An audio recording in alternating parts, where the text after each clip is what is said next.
श्री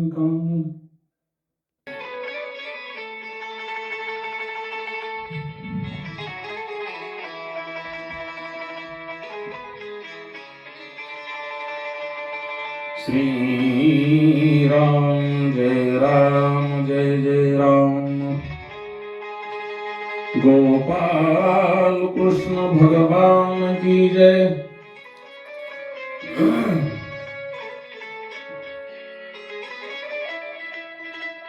श्रीकृष्णांनी कंसाचा वध केल्यानंतर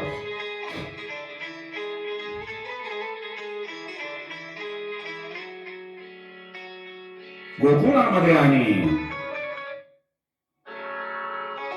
वृंदावनामध्ये गोपाल बालका बरोबर रानांगणामध्ये भटकणारा कृष्ण आता मथुरेच्या महालामध्ये राजमहालामध्ये राहू लागतो. आपल्या जन्मदात्या आईवडिला बरोबर राहत असताना त्यांना गोकुळातील अनेक आठवणी श्रीकृष्ण आणि बलराम सांगत असत.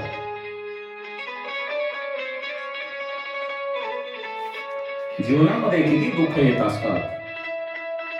मनुष्य थोड्याशा दुःखामुळे दुर्बळून जातो, परंतु भगवान श्रीकृष्णाच्या जीवनामध्ये किती दुःख आले याची आपणाला कल्पना या कथेच्या माध्यमातून आली असेल. आई वडील स्वतः परमेश्वर असून स्वतः भगवंत असूनही आई वडील कंसाच्या बंदीखानेमध्ये आहेत.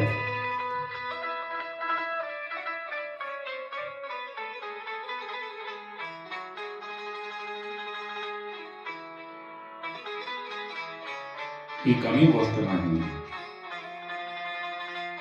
एके दिवशी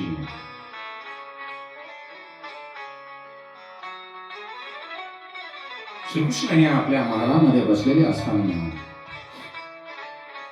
उद्धव त्यांच्या महालामध्ये जातो.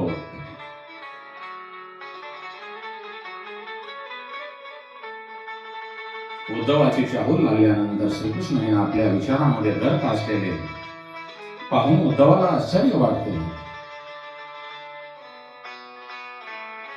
थोडा वेळ तो विचार करून श्रीकृष्णांना वंदन करतो आणि त्यांना म्हणतो, हे मथुरानाथ,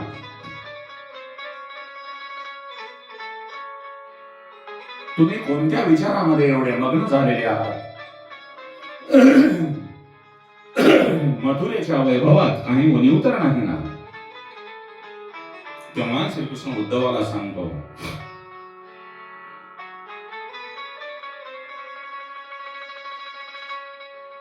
मित्रा, इथे मथुरेमध्ये काही कमतरता नाही. मी मथुरेमध्ये सुखी आहे, परंतु गोकुळातील माझ्या माता पित्यांची, नंद आणि यशोदा मैयाची आणि माझ्या सवंगड्याची, गोपींची मला आठवण येते. ती माझ्या विरहामुळे किती दुःख सहन करत असते.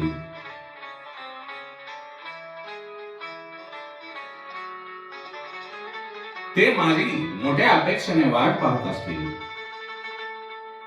त्या सर्वांनी माझ्यासाठी सर्वस्वाचा त्याग केला.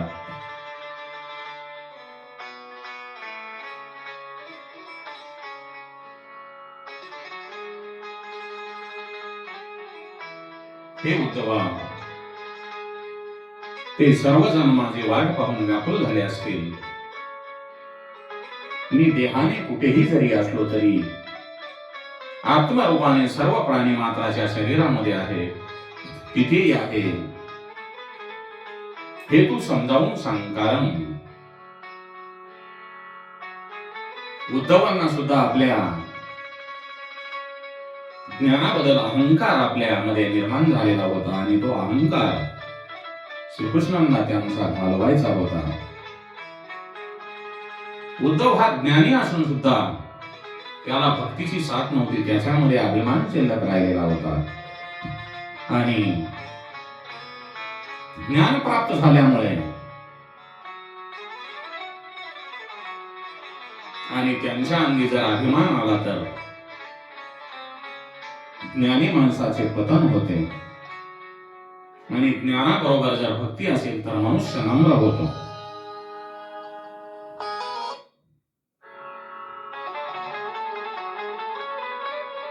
ब्रह्मज्ञान झाले आणि स्व रूपाबद्दल प्रीती नसेल तर ब्रह्मानुभव येऊ शकतो.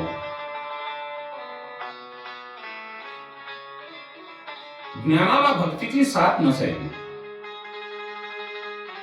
ज्ञानाला जर भक्तीची साथ नसेल तर ईश्वराचे व्यापक स्वरूप दिसत नाही आणि भगवंताची अनुभूती घेता येत नाही.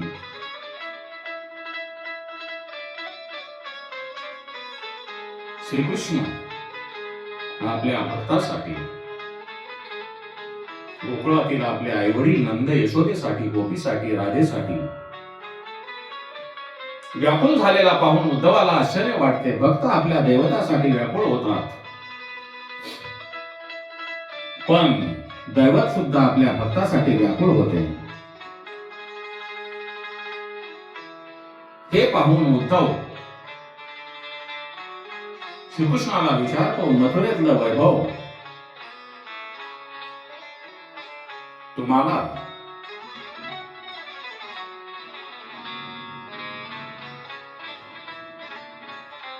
गोकुळातील आणि वृंदावनातील भक्तापुढे फिक्क वाटतंय, असं कसं?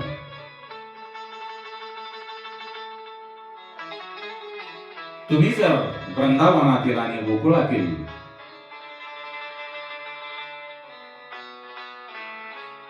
वैभव विसरलं तरच तुम्हाला मथुरेतील वैभव चांगलं वाटेल आणि त्याचा तुम्ही उपभोग घेसाल.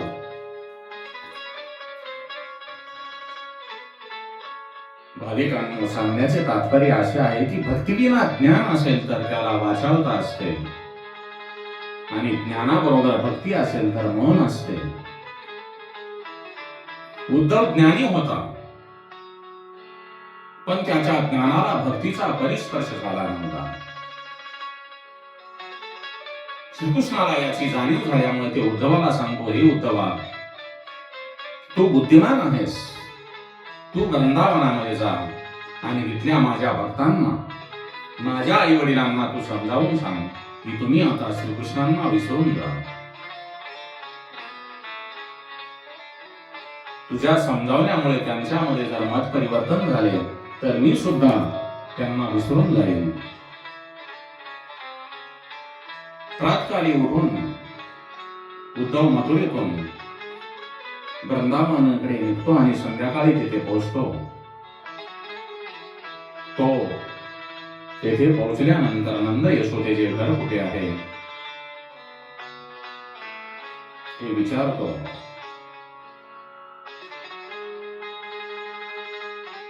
नंद बाबाच्या घरी पोहोचल्यानंतर उद्धव त्यांना सांगतो, मी श्रीकृष्णाचा मथुरेतला मित्र उद्धव आहे. तुम्हाला सगळ्यांना भेटण्यासाठी मला श्रीकृष्णाने पाठविले आहे. परंतु नंद आणि यशोदा नेहमीप्रमाणे श्रीकृष्णांच्या आणि बलरामांच्या आठवणीमध्ये रममाण असताना त्यांना घरासमोरील आम्रवृक्षावर कावळा ओरडलेला दिसतो. यशोदेला वाटते, आपल्या घरासमोर येऊन कावळा ओरडतो आहे म्हणजे आपल्या घरामध्ये कोणीतरी पाहुणा येणार आहे, माझ्या कानाचा निरोप माझ्या कानावर पडणार आहे. ती आनंदाने बेभान होते.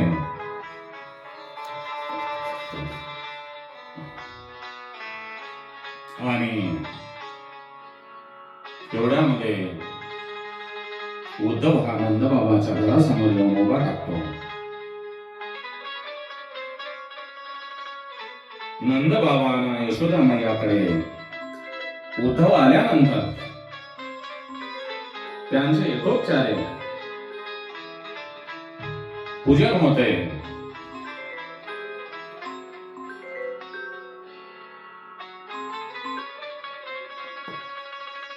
आणि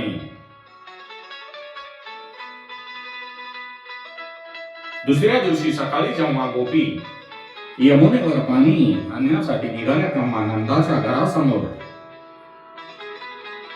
सुवर्ण जडित रथ दिसतो. ते रथ पाहून गोपी संग्रामामध्ये पडतात.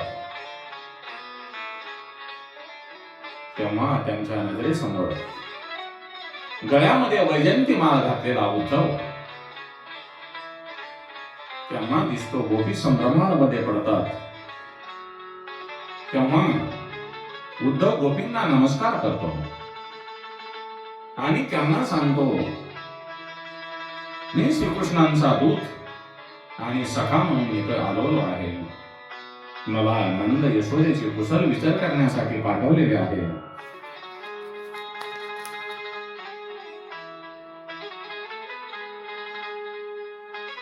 तेव्हा गोपी उद्धवाला विचारतात, हे उद्धवा, आमचा कन्हैया कसा आहे? त्याला आमची आठवण येते का? तो राजवैभव भोगताना मला विसरून तर गेला नाही ना? त्याने आमचे कुशल विचारले आहे का? तो आम्हाला भेटण्यासाठी कधी येणार आहे? त्याची आम्ही वाट पाहत आहोत. आमचे प्राण त्याच्यामध्ये अडकून पडलेले आहेत. कृष्णाविना आम्हाला अजिबात करमत नाही. वृंदावनातील झाडे, वेली, वृक्ष, पशु, पक्षी सारखे कानाविना निस्तेज झालेले आहेत. श्रीकृष्णांचा विषय एक दिवस सुद्धा आम्हाला पडत नाही. आम्ही यमुनेवर पाणी आणण्यासाठी गेलो की तो आम्हाला दिसतो. आम्ही गाईचे दूध काढत असताना तो आम्हाला आमच्या जवळ उभा आहे असा वाटतो.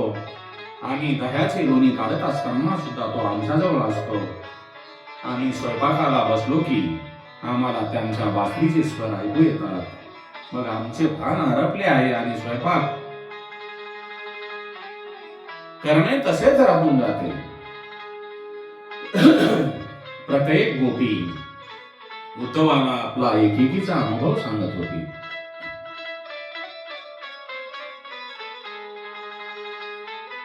उद्धव हा श्रीकृष्णांचा निरोप घेऊन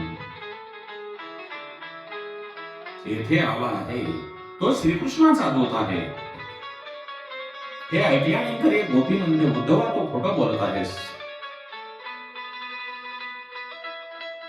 तू श्रीकृष्णाला शोधण्यासाठी, त्याला भेटण्यासाठी इथे आला आहेस. तो मथुरेमध्ये असता तर तू त्याला इथे सोडून आला नसतास. दान, व्रत, तप, होम, वेद, अध्ययन, ज्ञान आणि धारणा, समाधी यासारख्या अनेक माध्यमाच्या साह्याने भगवत प्राप्ती होते. ही सर्व साधने खडतर आहेत, पण गोपींना या साधनाशिवाय भगवंताची प्राप्ती झाली होती.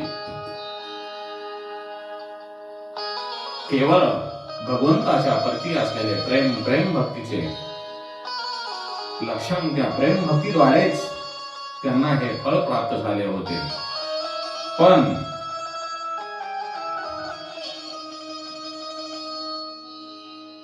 उद्धवाला ते अजूनही कळालेले नव्हते.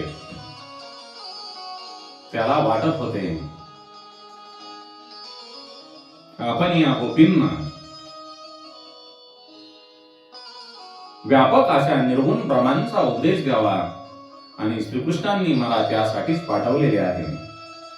तो गोपींना समजावून सांगतो, ईश्वर हा निर्गुण आहे, तो व्यापकही आहे, तो सगुण नाही, त्याचे अस्तित्व सर्व ठिकाणी असते.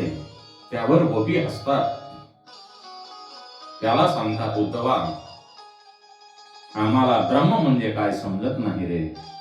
आम्हाला ईश्वर कुठे असतो, तो कसा असतो हे माहित नाही. तो सगुण म्हणजे काय आणि निर्गुण असतो म्हणजे काय हेही आम्ही जाणत नाही. पण श्रीकृष्ण आमचा ईश्वर आहे आणि तोच आमचे ब्रह्म आहे, तोच आमचे दैवत आहे. आम्ही जेव्हा जेव्हा श्रीकृष्णाच्या प्रेमामध्ये तन्मय होतो तेव्हा तेव्हा तो आमच्या समोर उभा राहतो.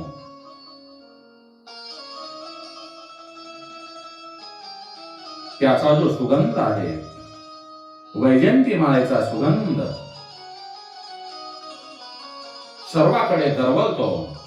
पायातील नुपुरांचा आवाज आमच्या कानामध्ये येतो. आमच्या मनामध्ये कन्हैयाचा वास आहे. आमचे जे मन आहे ते कन्हैयाच्या विचाराने व्यापलेले आहे,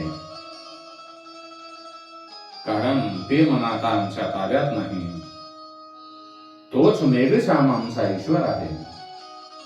तो नंदकुमारच आमचे सर्वस्व आहे. अरे उद्धवा, ज्या दिवशी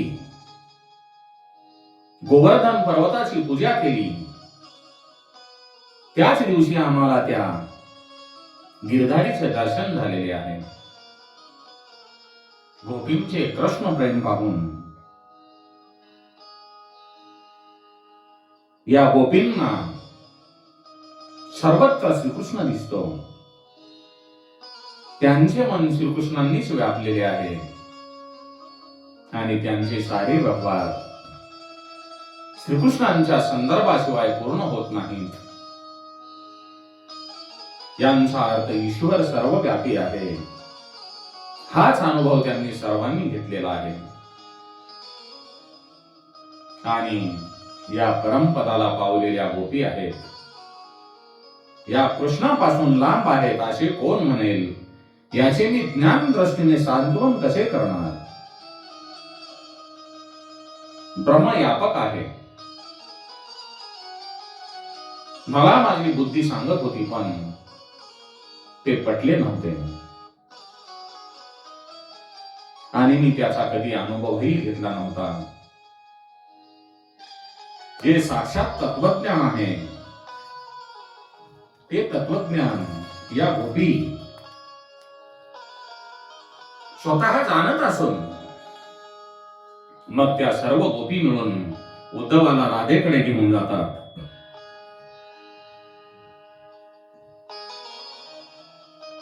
साऱ्या गोपी तिच्या भोवती गोळा होतात.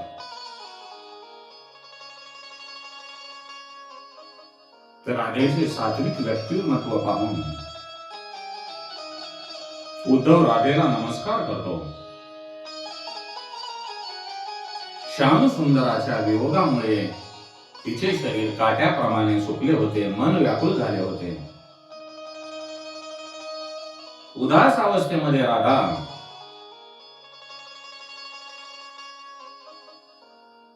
यमुनेच्या काठावर बसलेली होती. तेव्हा उद्धव म्हणतो, राधे, हे राधे, मी तुमच्या कन्हैयाचा संदेश घेऊन आलेलो आहे. तो येणार आहे. उद्धवाचे उद्गार ऐकून राधा त्याला सांगते, उद्धवा, तुझ्या या सांगण्याने माझ्या मनाची शांती कशी होणार. अरे, या जगामध्ये असा कोणताही मंत्र नाही, असा कोणताही क्षण नाही की ज्यामुळे माझ्या मनाला शांती मिळेल. कृष्ण या एकाच शब्दामुळे माझे मन शांत होते. मी त्याला विसरू शकत नाही. मी त्याचेच ध्यान करते, त्याचेच भजन करते. मी त्यालाच न्याहळते आणि मी त्यांच्याच विरहामुळे व्याकुळ होते. तिचा विलाप ऐकून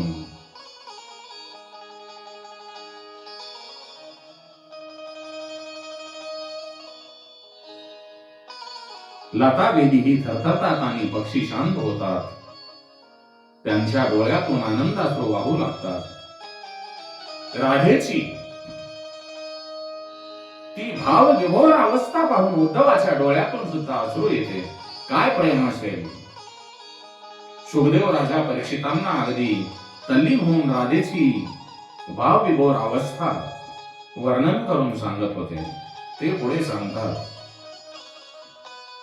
राधेच्या मुखातून कमळाचा श्वास निघत होता. त्या श्वासाच्या ओढीने एक भ्रमर तिच्याजवळ येतो.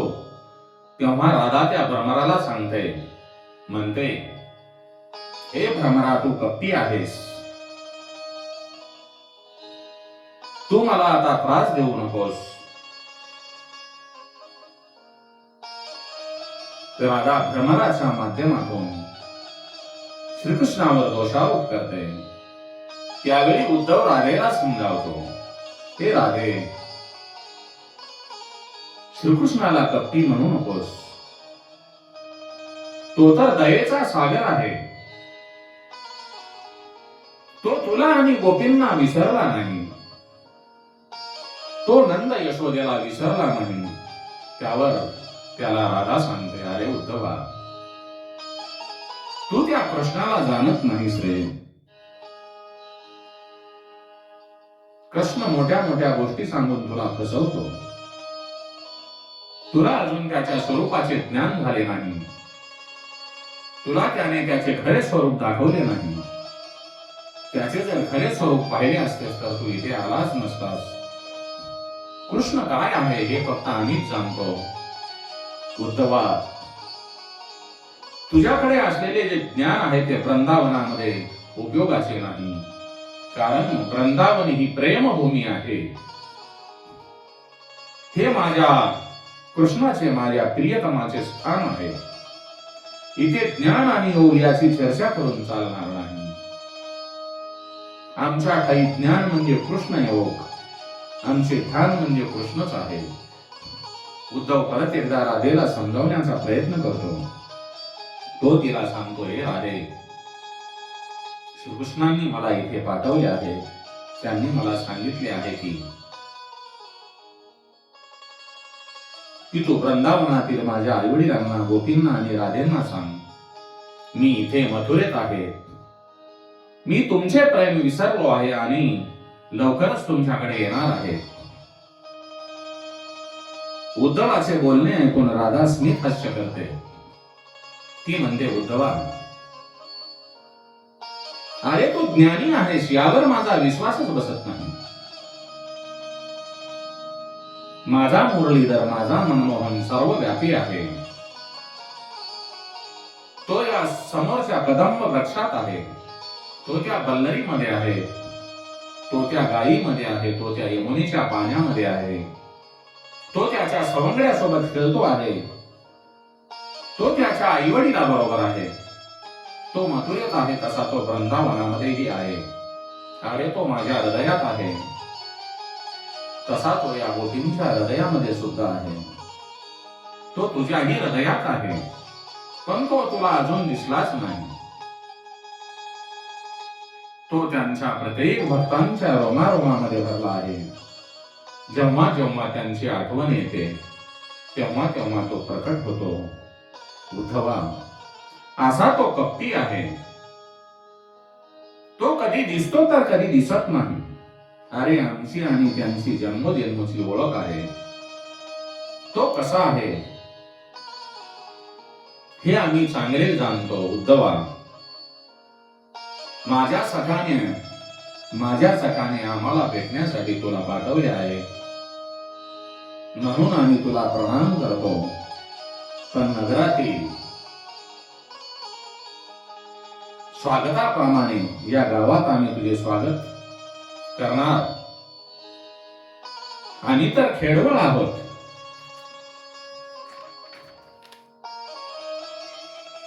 उद्धव तेव्हा चाचपतो. त्याच्या मनात येऊन गेलेले विचार राधाही जाणते हे त्याच्या लक्षात येते.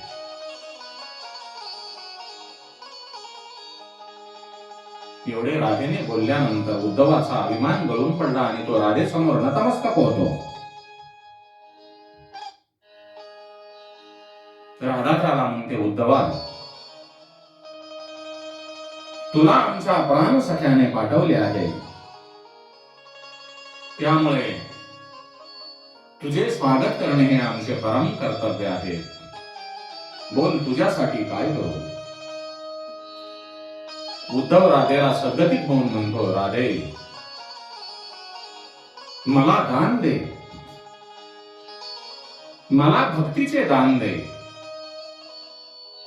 मला प्रेम लक्षणा भक्तीचे दान दे, मला कृष्ण भक्तीचे दान दे.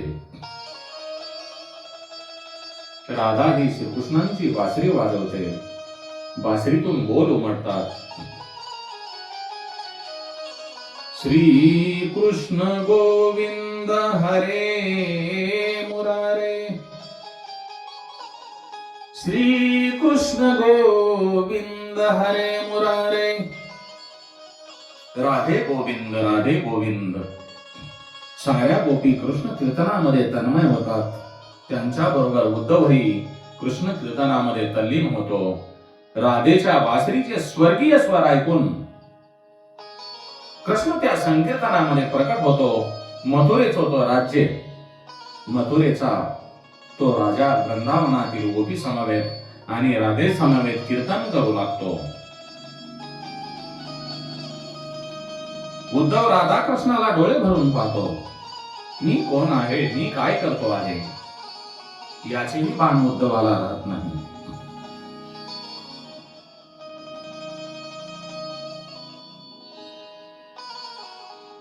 वृंदावनातील आणि गोकुळातील कृष्णांच्या लीला ऐकून उद्धव हरवून जातो. प्रेम लक्षणा भक्ती म्हणजे 5वा पुरुषार्थ आहे. म्हणून आपण भगवंताच्या चरणावर निष्काम प्रेम करायला पाहिजे. भगवंत प्रेम लक्षणा भक्तीने सहज प्राप्त होतो. म्हणूनच प्रेम लक्षणा भक्ती ही 5वा पुरुषार्थ आहे. भक्तीमुळे अभेद सिद्ध होतो आणि ज्ञानामुळे अभेद सिद्ध होतो. परंतु भक्ती मार्ग हा सोपा आहे आणि ज्ञान मार्ग हा कठीण आहे.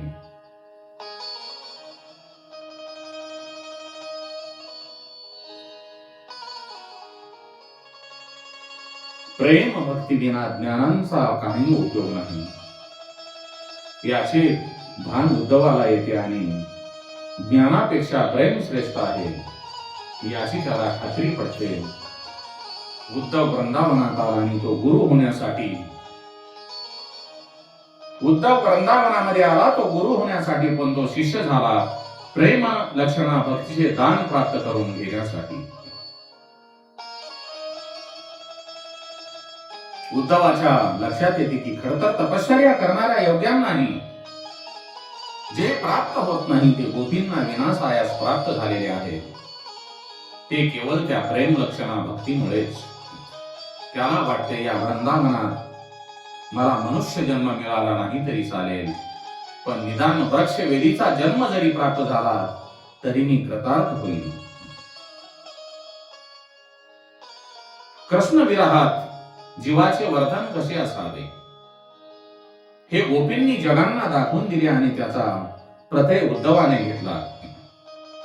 काही दिवस वृंदावनात वास्तव्य केल्यानंतर उद्धव मथुरेला जाण्यासाठी निघतो. तेव्हा नंद बाबा म्हणतात, उद्धवा, आमच्या कानाला सांग, आमची एक इच्छा आहे. आमच्या प्रत्येक मनाची वृत्ती, प्रत्येक मनाची उर्मी, प्रत्येक मनाचा संकल्प तुझ्या चरणी वाहिला जावा.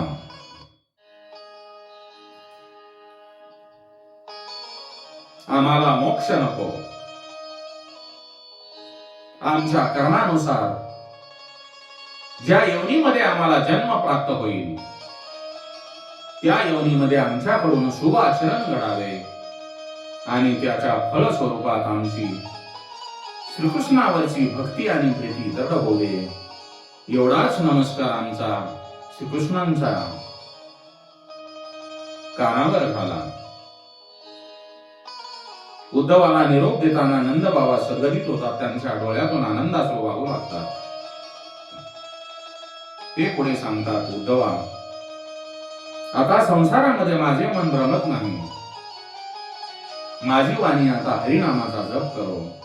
मनुष्याने सुद्धा वय झाल्यानंतर भगवंताच्या नाम संकीर्तनाकडे वळले पाहिजे. नंद बाबा म्हणतात, हे उद्धवा, श्रीकृष्णाला सांग, माझ्या प्रारब्ध कर्माने जर मला जन्म घेण्याचा प्रसंग आलाच तर मला वैष्णवांच्या घरी जन्म मिळू दे. कृष्ण कथा आणि कृष्ण कीर्तन ऐकण्यातच माझे मन गर्क राहू दे. आता माझी कृष्ण भक्तीशिवाय दुसरी कोणतीही इच्छा नाही.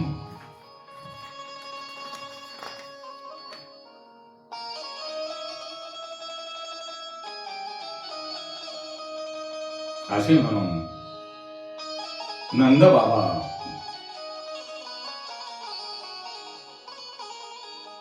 उद्धवाला निरोप देते.